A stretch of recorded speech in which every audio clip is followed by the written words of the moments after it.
Welcome back. As the old expression goes, where you stand on an issue depends on where you sit. And we're about to hear two opposing views on what Dennis Prager is doing. Ryan Walters is Oklahoma's Superintendent of Education. And as you saw in Antonia Hilton's report, he's a big supporter of PragerU. And Francesca Tripodi is a sociologist who has studied the use of search engines by conservatives to help with indoctrination.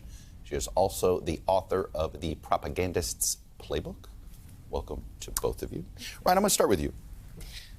Why is the answer to what you believe might be liberal indoctrination going to the far right and conservative like Dennis Prager? Well, what I would say, Chuck, is what we have seen for the last several decades is a push from higher education to drive radical left-wing Marxist propaganda into the classroom. What we've heard from parents for decades is we want our kids to understand American exceptionalism. We want them to understand what makes this country great. And we want it done in a way that our kids can grasp it. We want it to be very tangible. I think PragerU has done a tremendous job in sort of a modern-day Federalist Papers to say, here's the Constitution, here's these core concepts. We want to make it very attainable for kids to understand it, and let's keep moving towards this. Look, I've read all the Federalist Papers. Federalist Papers actually go weigh both sides of an argument. Sure. PragerU doesn't. Oh, I mean, PragerU, these videos are very, are very sort of a one perspective only, and that's why I'm confused by this. I understand. Look, I grew up in a bipartisan household. I grew up in a household where my father was complaining about the textbooks, but it was about getting all the perspectives. Prager only is doing one. It seems to me it's the same issue that you should be complaining about, the left's doing, that the right's doing. No, you see, and I hear this from the left-wing media, but Chuck, I know, I hear your show. You're not on left-wing media, no, I so know. I don't know what you're talking about. No, I'm saying, look, you dive into these issues, and when we take a look at PragerU, what we're doing, it's a call back to the primary sources to do a deep dive. I've watched these videos, and they're available to the public. Parents have been asking for it. PragerU is a response to what Americans have been asking for. We want to see It's a great tool for parents. Yes, but why should it be forced into the schools? It's a political agenda.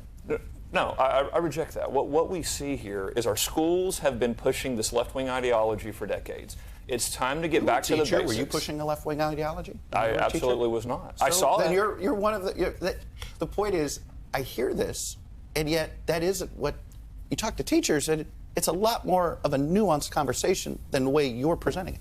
Chuck, we literally have these, social media accounts like Libs for TikTok that go viral with teachers' own words about how they're injecting this ideology in the classroom. Higher ed has become run amok with Marxists that are pushing this ideology on our kids. It's anti-American. What's Marxism?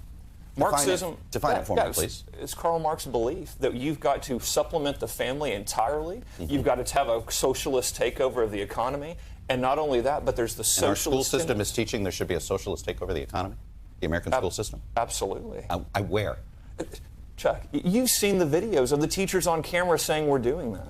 You've seen the curriculum in our schools saying that as well. And you've seen, by the way, the response to the American people in electing President Trump was a repudiation of this. They want to make America great again. And that starts with an understanding what made America great in the first place. That's what I see PragerU doing, and that's what I think we've got to be doing in our schools. All right, Francesca, you call it propaganda. I mean, look, it isn't part of the problem here. We're assuming everybody has got evil intent here. Sure. I think it's very first important to define the words that we're using, right? So when I use the phrase propaganda, propaganda is about uniting individuals, brands, and nations into a common conversation, whether that be deceitful and sometimes truthful information. But the goal is to shape an agenda around a very specific I worry about the use of the word, because the minute you say the word, sure, everybody gets defensive, right? You get defensive. Yes. You use the word propaganda, you're like, one person's propagandist is another person's truth-teller. Absolutely. Mm-hmm. And I think it's important for us to, though, think about this phrase indoctrination as well, right? So indoctrination is about uncritical thinking. And I would say that's the opposite of what's happening in schools. Right. Schools are not about teaching kids what to think. They're about teaching kids how to think. And what's concerning to me about videos like PragerU is that we're effectively saying, hey, kids, go to YouTube. Let's go to TikTok. Yeah. Let's go to YouTube. And the thing about Prager University is that it does not exist in a vacuum. Nothing on the internet does. These kinds of videos are algorithmically connected to the other guests that they have on their videos. Many of these guests have their own shows, their own agenda. And so when we advocate for something that's effectively a YouTube channel, we have to be really mindful about where that journey might lead our children. Whose responsibility is, though, to deal with this social media issue? Whose responsibility Parents, is it to deal with the social media companies? issues? I mean, you see what I mean here? I mean, these algorithms, you're right. Oh, absolutely. So, like, how Yes. is it that it is, are you saying that school systems shouldn't use this stuff because of how it can be manipulated? I think it's very concerning whenever you have educators supplementing curriculum, because curriculum has been tested. It's pedagogical. Our teachers go to school to learn how to become educators. Right. I wouldn't advocate to replace schools with TED Talks either, right? Schools are meant to inform and educate. Now, when it comes to regulating content on social media and Right. search engines, I think we have a couple different things that we need to think about. One, we have to think about that these search engines and these social media companies are in fact companies. They're not designed for the public good. They're designed for the bottom line. Yeah, ABC Mouse still charges me money. Absolutely. Okay, I mean, I'm sure you got, once you subscribe, you can't seem to get out of it. My Sure. kids are in college. Absolutely, Okay. absolutely, right? So this is a monetization model. Yes. And that's not public education. And so I think it's very important we differentiate between those two things. I want to go back to what I would assume you really want to do. And I say this, I'm not trying to question your motives here, which is take politics out of the education. Yes, sir. How does bringing Dennis Prager in take politics out? If you look at the content, what you see is a deep dive into American history. What you see is a way to get kids interested and excited about America and these figures in America. And it's always pointing to more questions. And that's what we've got to do. We have got to teach kids how to think, not what to think. I think these videos... This was an agreement here. I was Right, just going to yeah, say, yeah, you both used good language here. I completely agree. How to teach kids how to think, not Yes, sir. what to think. So we do agree on that. And I want to say, we're talking about PragerU's motives. Let's talk about the teachers union have had so much power over our schools. They tell you they're pushing a left-wing agenda. They tell you that that's the content they want in schools. They actively are motivated by those goals. So they are actively pushing these things in our schools. So that's where it's been. Yeah. PragerU is bringing it back to going, let's do a deep dive in history and let's have these conversations. I mean, with all due respect, I think it's important that we listen to our teachers. And my mom was a teacher, and I'm a teacher. And from what I can tell, the teachers are not out there trying to push an agenda. The teachers are trying to survive. Our teachers are underpaid. Our teachers are undervalued. There is a huge shortage of teachers across our country. Universities right now are having to create a fast-track education degree to fill gaps. To try and fill gaps. Because there's massive, you know And- this, and- right? and You're looking for teachers right now, I bet. And we know that teachers are leaving the education field, not because they don't have the degrees, but because they are underpaid. And so I think it's really important that we take a step back and really listen to our teachers. If we want to fix the challenges in the education system, which I think we all do, right? We have to listen to our teachers. We have to empower our teachers. Go ahead. We've had the largest teacher recruitment program in state history this year. We've recruited over 900 teachers to our state using free market principles. And by the way, pointing out, we're not going to allow unions to control our schools. We're going to get discipline back in schools. And we're going to bring resources like PragerU to the classroom. We have been very open about that, and we've recruited a record amount of teachers to the classroom. But by bringing PragerU, and I keep coming back to this, again, I respect your concern about liberal politics. Why don't you respect the concern about bringing conservative politics into the classroom? Well, what's conservative about a deep dive in Thomas Jefferson? What's conservative about the deep dive in the Federalist Papers? Conservatives hold those Not what I beliefs. saw with Christopher Columbus. That didn't seem like much of an education. That just seemed like an op-ed in a cartoon form. It was an introduction to Christopher Columbus to get kids to start asking questions about what was Columbus's impact. And I believe, Chuck, this to be common sense. We can get back to a place in education. I hear it from parents all the time.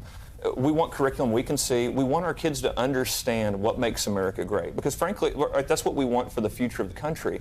But you see the reaction to it from the radical left. It is because the Prager University is actually bringing education back to the basics and saying, let's have the conversations about Christopher Columbus. But we're not just going to come in here and say these people are terrible individuals. We're going to look at their accomplishments, and we're going to weigh those things out, and we're going to view it all through the prism of American exceptionalism and our core principles and say, did they live up to the principles or did they not? That's a great conversation. So you believe there should be a biased education in America? That No. if somebody chooses to have a conservative education in Oklahoma for their kids, that's what they should be able to have? I believe that we need, I'm a supporter of school choice where I want parents to be able to choose the school that their kids You attend. think we should be educating kids based on political ideology? No, I think we should get back to the basics, Chuck, where we're actually talking about these issues. We're bringing them to the kids' attention and going, here's George Washington, here's what he did. And we've got to be able to acknowledge the Founding Fathers forever changed the course of human events with the Declaration of Independence. It was a great document. We shouldn't be afraid to say that in our schools. Francesca, should we be trying to teach a liberal perspective, a conservative perspective, and then reality? I think really what I would like to do is go back to this conversation of teaching students the basics and teaching kids the basics. This assumes that curriculum exists in a vacuum and that it just never changes and that we have no tools like science to evaluate how people learn and what kinds of things should we be learning. My kids come home with math lessons. Math has changed dramatically, and that doesn't Trust mean... me. Yeah, right. We have this finally joke. teaching it logically by tens. Sure. We should have been taught They're it that way. teaching it but it's harder. logically, and Yeah. we should have done it. But is it confusing to me? Absolutely. Right. Do I understand it? No way. But just because I don't understand how this model of math is now transforming education and really improving the way that my kids learn, that doesn't mean that it's bad. And what's really powerful and really wonderful about, we think that a free tool like PragerU seems really compelling. I understand why it seems compelling. There's no cost, right, to the educator. But I think we have to be really mindful of the fact that by giving this free resource, we are effectively going to a monetization content that we don't have any kind of control over. The curriculum is very highly controlled. Teachers have to teach to a set of standards that they end up being assessed by.